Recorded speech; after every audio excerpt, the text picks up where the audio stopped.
Funny, authentic friends. The Queen City's new morning show. It's Miguel and Holly on Hits 96.1. Good Friday morning. It's October 4th, year of our Lord, 2024. My name is Miguel Fuller. I'm Holly O'Connor. And I'm producer Kelvin Live. And we are live on the Miguel and Holly and the Hits 961 Facebook page. If you want to hop on, say hello, good morning. Let us know what your weekend plans are.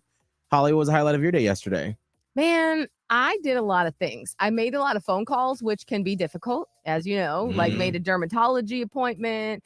I paid my tolls for the road. I did so many things, and I just felt like I was just really getting things done at a high level yesterday. So I'm just patting myself on the back about that. Adulting at 1,000% level. I was. And now I'm like, I can fully enjoy the weekend. I did my things, Mom. I did my things. So good for me.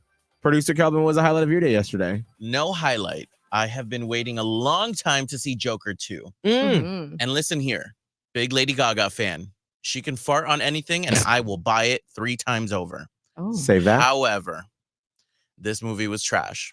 What? Oh. Like trash. Not as bad as Madam Web.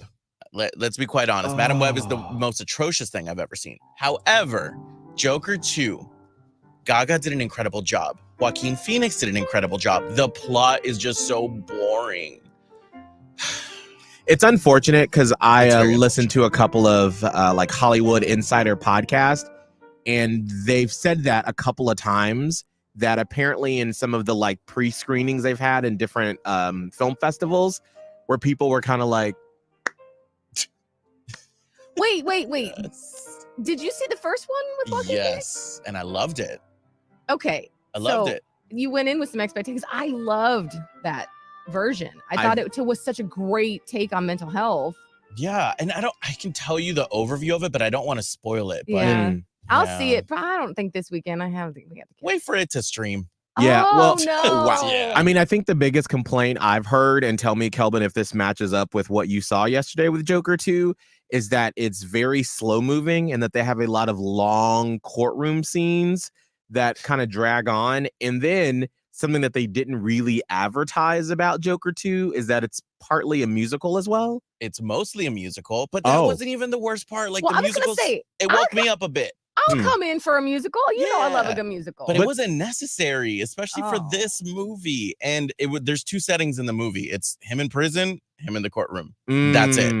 Is it psychological? No. Dang. Oh my God. Here's what I think happened with Joker 2. Well, here's what I think. Here's what the podcasters You haven't even seen it.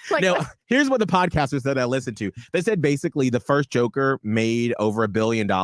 Yeah. And so, of course, what do they want to do? Make more money. And so they try to create something that really wasn't there with the storyline that they really did that made the first Joker so great. And it's kind of a cash grab.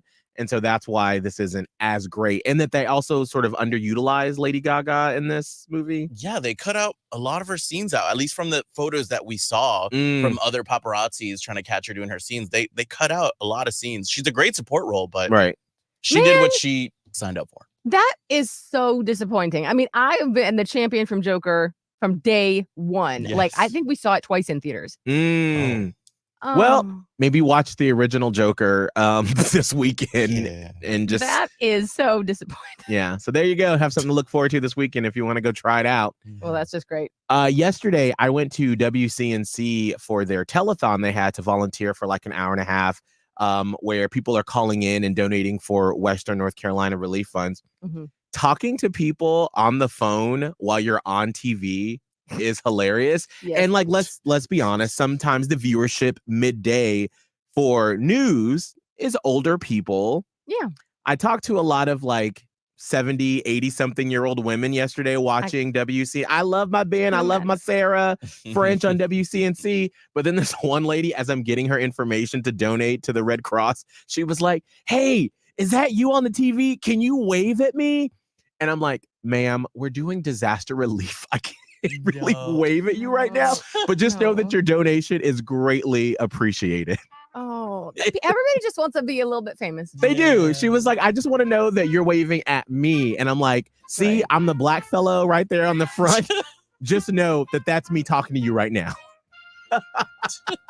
You could have given a thumbs up. A little shimmy. They're Yes. talking about all the devastation I that's know. happened. I was like, ma'am. You Just could no- maybe a wink. Nothing. A little wing. And then Well- we'd be talking about how I winked on TV during a telethon. So it's all Well, right. But thank you for your donations yesterday. All right. Holly, what's our train wreck of the day? This happened in Florida because everything does. A man is in custody after leading law enforcement on what they're calling possibly the slowest chase in the county's history. Oh, Like, most of the times it's a high-speed chase. This Right. is possibly the slowest speed chase in the county's history. How fast was he going? call us up just for guessing. We're going to get you tickets to all of the October home matches for Carolina Ascent. They're our women's soccer team. So call us up now to be caller 20, 1-844-HITS-961. 1-844-448-7961. We'll do our train